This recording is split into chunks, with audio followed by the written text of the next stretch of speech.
I've saved my progress as the formatted logo.psd, and in this exercise, we're going to fill out this transparent area above the original photograph. So here I am coming up with this composition on the fly, let's say. And I have a little bit of headroom up here above the model, but I don't have nearly enough. And I've got to have room for the full logo, and it's okay if the model's head cuts into the logo a little bit. That actually demonstrates that we're comfortable with our logo and that everybody recognizes our magazine and so on. However, if we cut away too much of the logo, it becomes entirely illegible and nobody knows what we're talking about. So right about where we are is good. We'll just have a little bit of cut going slightly into the O, well into the U, although that'll still be recognizable. And we'll have the model cutting through the swash like crazy, but, that's just a logo element. That's not a legibility element, so that's fine. But in order to get the composition right, I need a lot more headroom. So how do we take a background and make it taller or make it bigger? Well, the way that we're taught to work inside of Photoshop, at least Photoshop CS4 and later,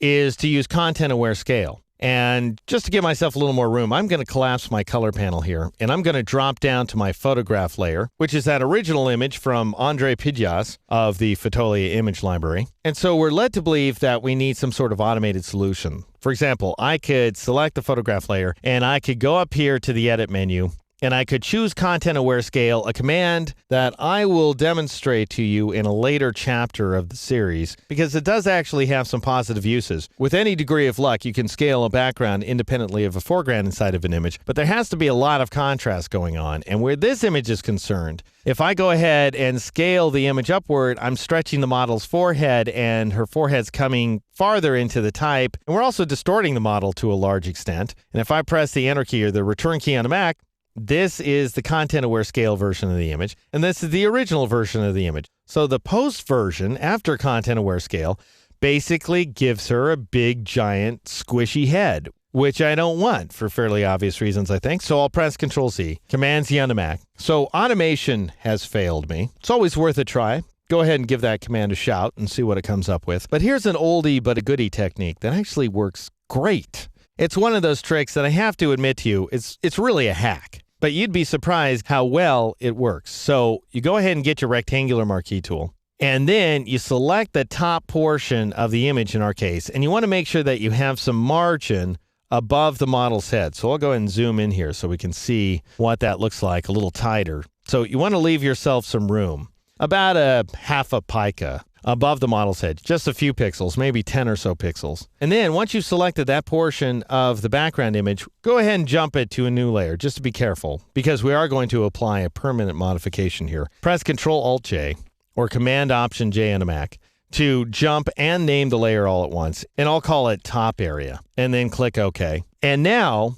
with this little bit of information selected here, I'll go up to the Edit menu, and I'll choose Free Transform, your standard transformation feature that allows you to scale and rotate and apply perspective distortions and warps. We'll see more of this one in a later chapter as well. Or you can press Control-T, Command-T on the Mac, and notice that you now have a series of handles around the perimeter of your layer. And now all you do is you just drag this top handle. Notice that. That's all you do. You just scale this area vertically like so, and you're done. And once it snaps into alignment with the top of your composition, as it will, if you want to give yourself a little extra room because you're not sure, maybe you want more room later, why, then you can go ahead and give yourself some margin by dragging it up too far.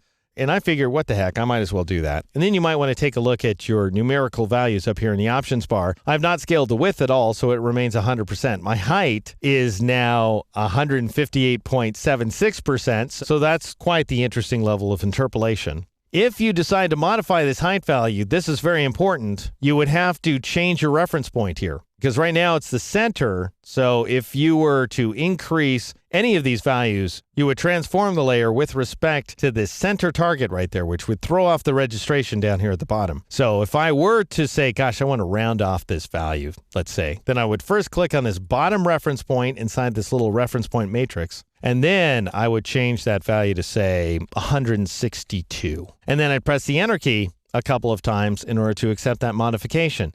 And now, zoom in on the image, and you will notice that we have a very clean transition. There is no edge. This is a seamless cut that we've applied. Now, it's abrupt, notice this sort of elbow in this fold right there in the drapery in the background. So in other words, we're starting off the stretch at a very specific point in that background. However, even if you zoom this image in beyond 100%, I'm now at the 200% zoom ratio, you are not going to see any seam at that location. And just in case you're wondering where it happens, I'll control click or command click on this top area layer to load its selection outline. I thought it started right about there. It turns out it starts a little higher. So it's very difficult to see the actual effects of this kind of scaling, and yet it is so easy to pull off. So just select some random portion of your background that does not include the foreground.